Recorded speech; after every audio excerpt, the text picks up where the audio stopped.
الحرامي ذهب ليسرق بيت عجوز. فتح الباب ودخل ووجد العجوز نائمة، وتفاجأ بوجود الكثير من الأكياس في البيت.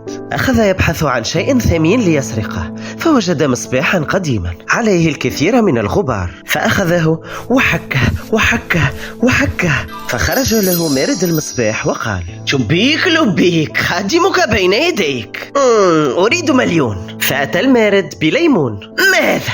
قلت أريد 1,000,000. فذهب المارد وأحضر الليمون. سئم الحرامي من المارد فقال له بصوت عال: لقد قلت لك أريد 1,000,000 ليشتري به خاتم واخطب به زبيدة جارتنا. وهو يبكي نهضت العجوز وقالت: لا تتعب نفسك يا ولدي، فمنذ 53 عاما وأنا أقول له أريد عريس ويأتي لي بكيس.